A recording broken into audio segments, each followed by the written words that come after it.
happening, people? I know I'm not coming in with the Jeremy Black, Kirkcaldy Sheriff Court twang. I don't do that intentionally, by the way. You know what I mean? But when you're trying to like kind of articulate things to a certain audience that maybe isn't used to your Glaswegian dialect, your gutter language, as my old English teacher used to put it. But what have you made of the Pats of Crime? Have you enjoyed the segments? I've enjoyed doing them. I've enjoyed them that much. I'm going to keep doing them. Easy. You've got to tell me what to do. No, but no, I really enjoy them. I've been enjoying the podcast a lot lately. And what I'm going to say is, over the time I've done the podcast, I've done it 4 years now. And I'm going to be blunt. I'm going to tell you how it is. I'm not going to sugarcoat nothing. I'm just going to say it how it is. In the past, up until now, my channel has been monetized. I couldn't tell you when I got it monetized, but I got it monetized. And on YouTube, to get your channel monetized, you need to have over, I think it's 1,000 hours of watch time or 1,000 hours of content. And you need to have over 1,000 subscribers, which sounds like an easy feat on YouTube. It's hard to get 1,000 subscribers, but I done it. 10,000 now, in case you haven't noticed. Thank you, by the way. 10k, 5 digits. Ooh, aye. But the thing is, the majority of my videos have had limited visibility, and what that means is, basically, see when you upload a video to your channel, and it's able to get monetized, you need to basically put it through these certain categories so YouTube can deem it as suitable for advertisers. So it will say, is there any profanities in it? Is there any violence, this and that? And you'll get like certain categories where it will have like a description of, say, like mild profanity, like this and this, or extreme, and then it will kind of go through the kind of brackets. So if you're in the kind of like mild bracket, you can be deemed as eligible. And don't get me wrong, it's a lot more intricate, the actual things they ask, the details, the finer details, but there's no point in me getting into it because I can't really remember that off the top of my head, and it doesn't matter. So I don't know what it is with maybe the Scottish accent where the YouTube AI picks it up incorrectly. I don't know if it picks it up as saying some sort of thing, but or maybe it's because I swear and don't realise it.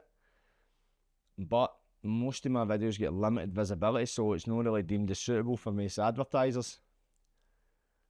So the Patsy Crime segment, that was initially the first one, but was the evolution of law in Scotland. That was an experiment. It was an experiment to see if I was able to make a video where I could get it monetized by trying to follow this certain algorithm as such. But it was also where I could investigate a subject, because see me, all I love doing is watching YouTube documentaries. See, like you get the 10-minute YouTube documentary, it's some mad channel, it's made there's hundreds of them. I love watching crime ones, but see when it comes to Scotland, and not just crime, just any type of informative content regarding Scotland, it's not really done justice. If it's done by somebody that's Scottish, it's few and far between, and if it's somebody that's English, it's usually full of inaccuracies and inconsistencies at best. So I wanted to kind of, as you might see it in the bio, become like an independent media channel for Scotland and look into certain subjects and that kind of thing. The crime one, if it's not pretty obvious, true crime it's a view grabber. People love it, and is it really interesting? Don't get me wrong, I like looking into true crime. One of the first books I read was The Ferris Conspiracy, and I was about 9 or something. I was still in primary school. But so it's a subject I find quite interesting, and so does the general public. But I wanted to look at it in Scotland, and without, in layman's terms, becoming a grass, try to look at the broader scope of things. Not just crime as well, just different things where I could investigate. See, actually investigating a topic, see picking a topic and investigating it, doing that, going to coffee shop, sitting around with the laptop, getting a fine because you've left your note on the car park for longer tours. You can't beat it. You know what I mean? It's good, and I've been enjoying it lately. And I'll be honest, see, the majority of the podcasts I've done some great podcasts with people. Some have been really buzzing today and all that. But see, for the most part, some of them like that. And it's not because of the guests, it's just for whatever reason, I've just felt like I hope they cancel. And a lot of the times, that's when I've had some of my best conversations. But as well, it'd be hard for you to understand. See, unless you do this kind of thing, you can maybe relate. See, I've been doing this 4 years. I've been doing this podcast, right? Don't get me wrong, I haven't been the most consistent at times, but I've been pretty consistent. Consistency as well. The definition of consistency, I'm not going to give you the dictionary definition because I don't know it. I just know it, how to relate to it in my own personal way. But I always understood consistency is releasing a video a week. And it's releasing regularly. But consistency is also no giving up. It's returning to the battlefield even after your legs are hanging off. Because a soldier in a war zone is consistent in battle.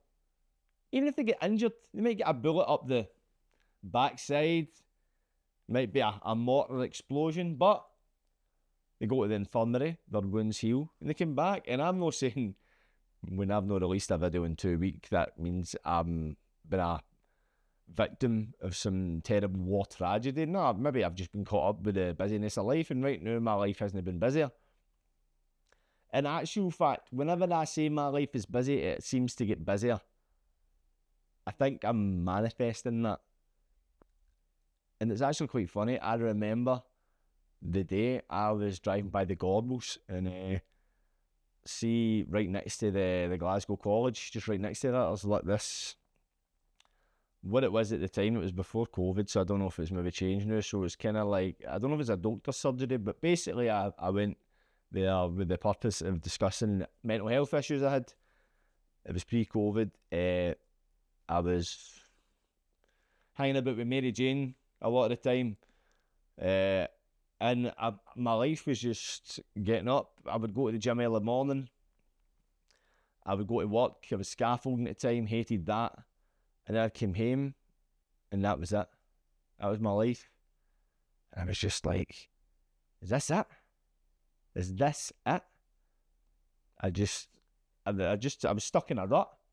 I was unhappy, and I remember going, and I went to see a therapist, and I remember saying, like, I've got no goal, no direction in life. And I says to her, I was like, I want to be in a position where I've just got no time in my hands. I want to be constantly doing stuff.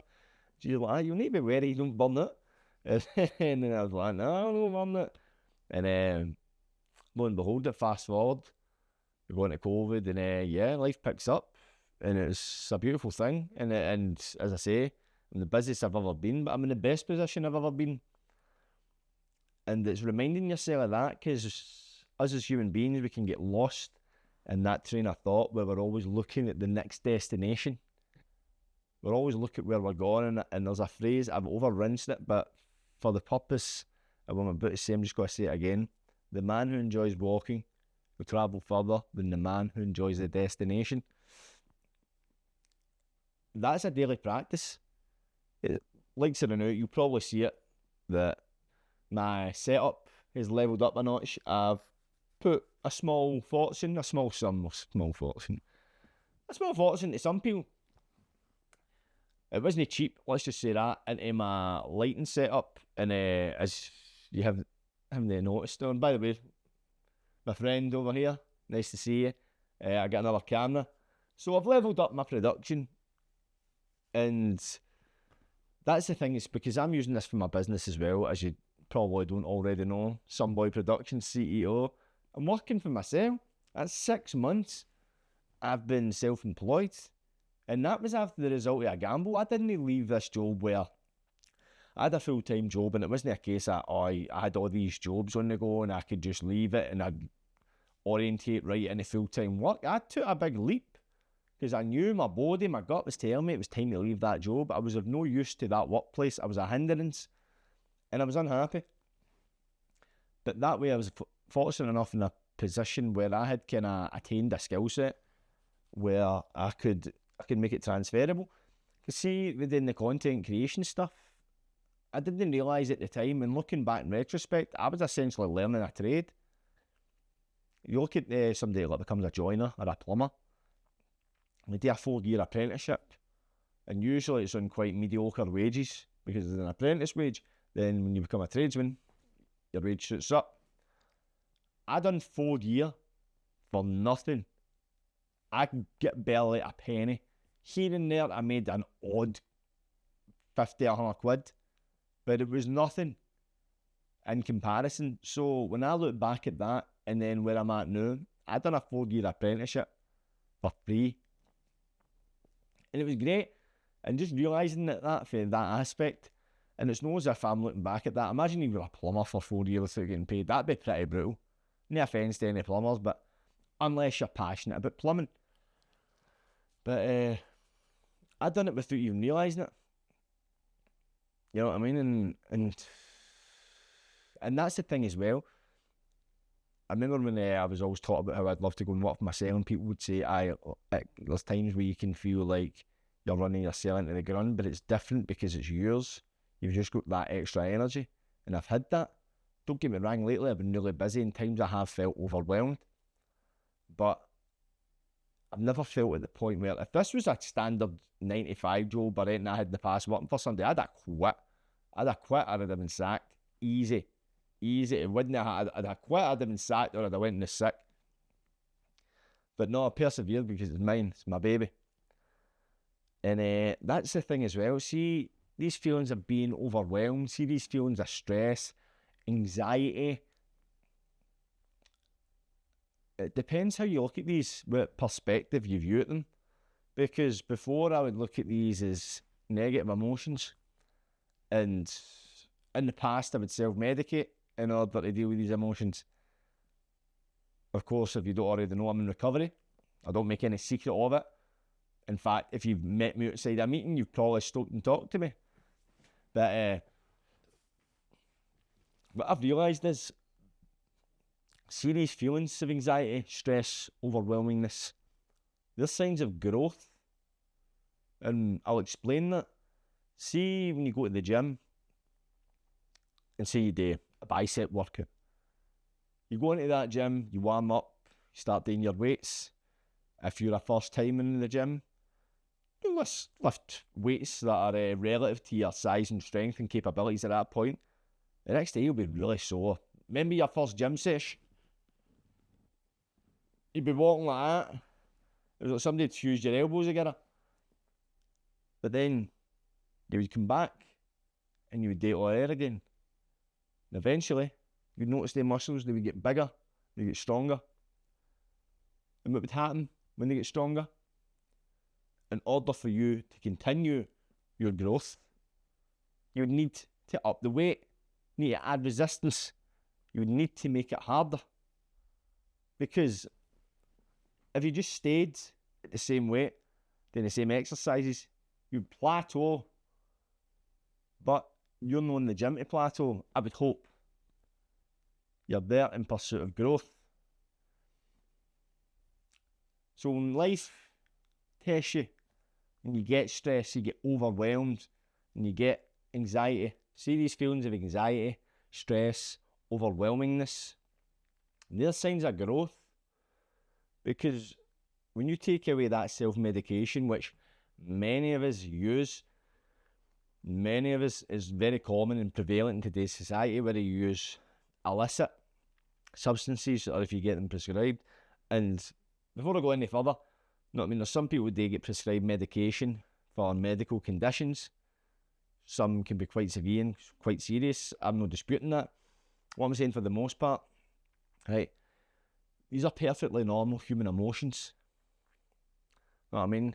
These are the calluses developing in your mind. I remember my granny saying to me, when I was young, I used to feel these pains in my joints, my body would just feel sore. I was saying to my granny, why am I feeling sore? And she was like, it's growing pains. The body's just getting bigger. You're growing into an adolescent. Naturally, you're going to feel pains. It's like anything. Anxiety, stress, overwhelmingness. They're emotional growing pains. And once you identify that, you become grateful for them. Because if I go to a gym, I jump in a treadmill, I hit a punch bag, I do weights, at the time, it sucks. But if you feel amazing because you've felt progression, you've worked towards something, you've exercised yourself. When I'm working on a creative endeavour, a work project, anything like that, I feel stressed, I feel run off my feet. Perfectly fine. Because what in actual fact you're doing, because when you're sitting like that, not very often you sit in that state, like anxiety, the cure to anxiety, when it comes to like work-related anxiety or like creative anxiety, productivity anxiety we'll call it, the answer to that is action. You act on it. You've got anxiety about a bill that you need to pay, a car bill, council tax. What's the quickest way to get rid of that anxiety? Pay the bill. I mean, it's no rocket science. You know what I'm talking about? And of course, if your financial issues are, I can't pay the bill because I don't have the money, you better figure out a way to get some money. See, as human beings, we're creatures of survival. This is why we've made it to this point. This is why I'm in a room surrounded by electricity and engineering. You know what I mean? This is where true invention and innovation stems from survival. Progressing to that next stage is realising whatever we are using is a finite source. And it's plus as well, is looking at how can I benefit humanity. Because see, when I did ayahuasca, I remember one of the kind of messages I got for it was like any engagement, like any encounter, any action you take on this earth, try and take one that benefits this earth. You have a conversation, try to leave somebody feeling happy that they called you. Be the good Samaritan. Trust me, if you want to feel good, that's your fire right to feel good. But don't do it for selfish reasons. Don't be that person that goes up to somebody, a homeless person in the street with a McDonald's or a bag of clays, and film yourself whilst doing it, saying, oh, I want to raise awareness about homelessness. I want everybody to be doing this. Aye, great. We want everybody to be doing that. But we don't want everybody to sticking phones in people's faces. It's demeaning. Stop it. You're doing it for yourself, and I won't accept anything otherwise. Fair dues, if you want to kind of highlight some issue, you don't need to take a photo with somebody that's probably at rock bottom. Thank God Almighty, I've never been homeless in the street. If I was, I don't think I could be anywhere rock bottom than that. And I doubt I'd find many people that would disagree. So if somebody came up masquerading good intentions to hand me food or whatever it was that they felt would benefit me, sticking a camera in your face, nah, just don't date, mate. I would sooner have the phone off you than your scran, you know what I mean? It just looks false. But somebody done that earlier. I was standing outside a meeting today, and this is the thing, right? I meet people, right, on a day-to-day basis. People recognise me for the work I do, which is great. If I've met you, amazing. I love it. It's not the reason I do it, but it's an added bonus when somebody comes up and says, I love your stuff, and you're like, cheers, mate. It's good. It's good. Once upon a time, I craved it. I want to be famous, this and that. And see, now, I'm indifferent to it because I've really kind of looked at, right, what am I really wanting out of this? What I really want is to create good content. I want to make podcasts. I want to make documentaries. I want to film stuff. I want to act. I want to do creative endeavours. If fame comes with that, it comes with it. But it's no what I chase, it's no what I aspire to be. And see, to be honest, if it's meant to be, it's meant to be. But if I get to do what I love, you know what I mean? I'm happy to do that. And then that's just like that's like a side quest. And I'm not being ungrateful for that. I'm grateful for the fact that people want to come up to me and wish me well and saying I'm doing good and saying they love my stuff.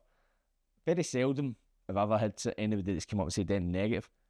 probably, if not ever. One time a wee guy shouted something, and whilst he was walking, and I shouted something back, and he never turned around. But usual for the usual. But as I was saying earlier, I was outside a meeting, and a guy was in his motor and he was kind of looking, and then I was like that way. I was looking at him, and I was looking at him long enough to like kind of hold the stare, and then I was just that way because I was talking to somebody, but then I kept looking back. I think it's a scheme thing. When somebody's staring at you, you're kind of automatically like, what's he looking at? But in that way, I'm like, to myself, I'm going to sit and growl at somebody outside a meeting. What am I doing? But then he didn't see me notice, and I noticed he kind of whipped out his phone. He took a photo, and then he was like that, as if he was, I don't know, he was posting it in his story, or if he was sending it to somebody, I don't know what. But I was like, what's he doing? So I whipped out my phone and took a photo of him, posted in my story, calling him a bam and all that. And after I was pure raging. I wasn't pure raging, but I was annoyed. Kind of like, I think he is. And I'm like, I don't know, if he drives back around here, I'm pulling him up. And then that way I was like, but did I backseat it for him? Should I have said something? And I just got, the pride was coming into, that's essentially what it was. But I was in the right place for it, because as soon as I went into the meeting, that dissipated.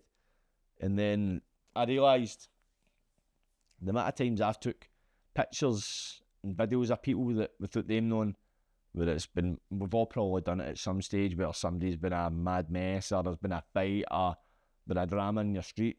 Guilty as charged, Your Honour. So I've not really got a leg to stand on, but still I was kind of like, right, mate, don't take a photo of me. It kind of annoyed me. But listen, if people want to come up and get photos of me, I think it's brilliant, I think it's funny. I would say I'm far better at the creative endeavours than I am at getting pictures. I don't think I'm photogenic. When somebody's like a camera, hey, see somebody whips out a camera and starts videoing, it's on, switched, get a photo, I'm like that. I used to give the finger, and then I realised, the finger, who am I giving the finger to? I know, it's like, no, it's just, I stop the finger, and I just give the thumb. The thumb's just a bit, I just smile. You got a smile at me. See, you came up to me, you got a smile. Sounds like a threat, doesn't it? But, if you watched BBC Scotland, you might have seen me appear for 0.5 seconds on Inside Berlin. It was really interesting. If you've not watched it, BBC Scotland, basically it's about the history of Berlin. And what an interesting history it is. Of course, you had Johnny Boy Steele coming on and talk about his prison escapes and that. And Johnny Boy Steele's been on this podcast, so if you watch that and you want to find out more about Johnny Boy Steele, then type in Johnny Boy Steele, premeditated par. But that's such an interesting history. But the state the jail is in the now is beyond recognition, with the spice epidemic just completely taking over. And people are shells of themselves, man. And that's what they kind of expressed in that documentary piece. But Berlin is well past its sell-by date. It's just a dungeon. If anybody's ever been in there, you know what I'm talking about. If you've not been in there, take my word for it. Don't see for yourself. It's just people talk about prison. You don't want to be a repeat offender that goes to prison. Take it for a repeat offender that's been to prison multiple times. You know what I mean? It's no great.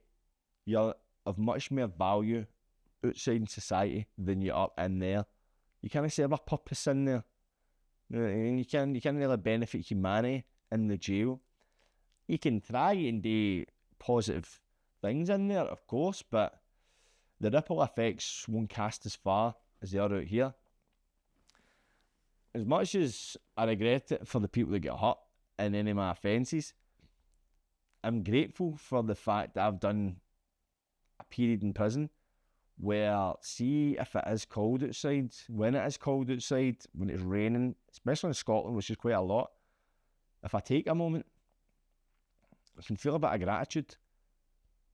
And the reason why is, you know how many years I waited to be able to feel the cold, to feel the rain, to actually go outside, to just get up and go, I'm going out. I fantasised about that for 3 and a bit years. You know what I mean? It's hard to understand if you've never really done a stint in jail, but when you do it, it's just being able to go and eat something at a certain time. Like, I remember in Berlin when I was doing my recall, I didn't get a canteen for like 2-3 weeks. Doesn't seem like much, but when you're getting fed jail grub and you've got no money to get nothing else and you're just starving and it's just hungry and it's just awful and you're in B-Hall Cap Flat and it's in November and it's depressing. It's horrible, man. It's no fun. I mean, you put in that position, you're just... And don't get me wrong, I'm not trying to sound as if I'm sympathetic towards myself. Obviously, I didn't take a wrong turn at the motorway in Ridley and it ended up in Berlin. Obviously, I had to commit crimes to earn my slot. But, having that experience, then coming back outside, you hear people moaning. Don't get me wrong, I'm guilty if I moan myself, but actually having freedom, it's a beautiful thing. And look at it, and even just times like the other day, I was out in Beijing banquet for a munch, and I was just looking, I was like, I can eat a buffet, I can eat Chinese food. And that's strange, I've not been in a gym in 3 years. Sometimes it seems surreal to me. Strange that. I never thought about it that way, how it's been so long since I've been in. Say 3 years, it's like, look at what I've done in the past 3 years. Some of you might not even have watched this podcast. If you go back 3 years, you'll see me with a tag on. I had a studio, and when I went to jail for 14 months in 2021, I had to gear up the studio because my pals were left to pay it, and it was quite costly because they never used it.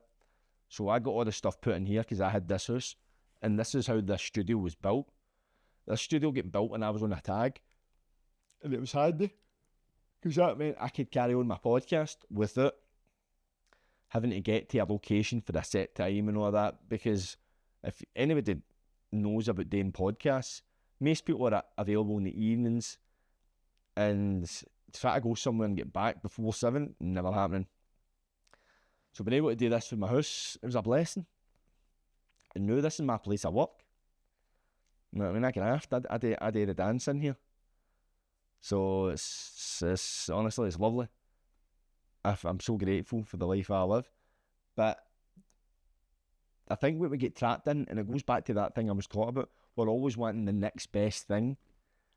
And it goes back to the destination thing. You think when you get to the top of the mountain, there's going to be a sense of completeness.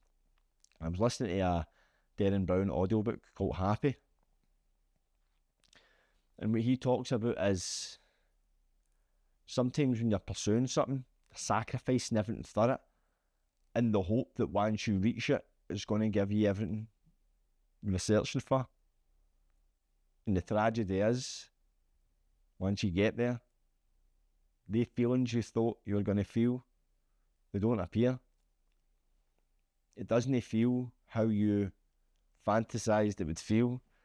Case in point, quite a famous one, Tyson Fury, when he spoke about his life's ambition was to win the heavyweight title, beat Vladimir Klitschko, and he bet him. And as soon as he done it, he just thought, what next? And then he spiralled, because he'd set himself up for that being his Mount Olympus. And also in this audiobook, Happy by Darren Brown, it's a really good audiobook, talks about stoicism, and it's about really only focusing on what you can control, and anything outside your control, forget about it, because it's out with your control. All you've got control of, what is that? Your thoughts and your actions. All you can really control, you can't control how people perceive you. You can't control people's reaction. You can't control none of that. So my advice is to fall in love with the spontaneity of life. I pray every morning. I'm not afraid or ashamed to admit that. I don't care what people think. The reason why I'm telling you is one of the things I pray for every day is to go with the flow of life. God, help me go with the flow of life. And it was only recently where I actually realised what the flow of life meant and what I was really asking for. Because if we look at the flow of a river, it can flow seamlessly, smoothly. It can also flow, well, there's a whirlpool underneath it. It can be rapid, it can be chaotic. Thing is, you can't control flow. What I was really asking for was allow me to just to go with it. Whatever happens, roll with the punches. That phrase, roll with the punches, you're rolling against a force coming at you, but instead of trying to fight it, you're trying to move with it. Like, go with the flow of life is like try to go with the current of life. Don't swim against the current, because you will surely lose strength and it'll beat you. Go with the current and allow it to guide you. You might just end up somewhere you never anticipated you would. So lately, when I was feeling overwhelmed, stressed, and I felt like I had too much on my plate to the point my head felt like it was going to explode, I realised this is what the flow feels like. Because we can wish for the flow when everything's flowing seamlessly. You get up, you got a spring in your step, the birds are chirping, everything just works out, your coffee tastes extra good. You go down to the bank, you get an extra wee £20 in your account or whatever, you've got payday, you find like a fiver on the street, go into the shops and there's no queues, all that, it's just going your way. That's when the flow is good, it's fantastic. But sometimes the flow is life getting in your way, the bus being late, it been raining outside, lost a bank card, anything. It's not letting that beat you down, it's riding it and navigating through it. And this is when I go back to the growth, because realising that and then figuring out, right, rather than sitting going, oh, why me, why has this happened to me, which I've done all my life, I was going to say for years, but that would be an injustice. And to this day, I still kind of battle that. See, when it kind of feels a bit tough, I'm like, why is this happening to me? Lately, I've managed to kind of silence that and just go, shut it. Like I've wished it like a dog barking at the letterbox. The minute I've done that, I've been able to think of a solution. The less you worry about a problem, the more time that gives so you can focus on a solution. That's what we're looking for, solutions. Whether you're taking a substance, whether you're pursuing a passion, you're looking for some form of solution. Human beings are creatures of problem solving. Everything in this room, this telly that you're watching this on now, this iPad, iPhone, whatever, eyeballs, these creative devices, these electronic devices, they were created off the back of somebody that was problem solving. And sometimes when you're coming to try to invent something, you're solving problems until you figure out that invention. You go into work, you're solving problems. You've got a busy day ahead of you, you're solving problems. It's just a natural part of human life. But the minute we start to think about it, it suddenly becomes this unending task, when in actual fact, we unconsciously problem solve. The problems we need to think about are the ones that we give ourselves the most problems over. A mad conundrum, innit? But hey, it's been a while since I've done one of these philosophical type pieces. So there's been a lot of unravelling going on lately. But right now, you might have noticed there's been a bit of a bumpy ride with the past few podcasts, because as I say, I've been figuring things out, I've been problem solving, I've not been being lazy. That is one thing I've not been. If anything, I've been the opposite of lazy. I've not been going to sleep. So as it stands now, it's about 1 a.m. I've started doing that now because during the day I've got stuff to do, got work to do, people try to get a hold of me, stuff like that. See at night and no distractions apart from myself. I'm enjoying it. I love the peace and tranquility of working at night, but I just need to remember that I've got neighbours, which I can't forget when I'm playing the guitar at like 4 a.m. But as I say, it's a navigation. Still need to figure this stuff out, you know what I'm talking about? But it has been enjoyable. It's been a while, but I'll make sure I'm back here every week. Try my best. But if I miss a week here or there, just know that's because I'm beefing up the next pork chop. But anyway, people, it's been a pleasure, as always. Stay tuned and stay loyal. Like, subscribe, and don't get wide. Catches.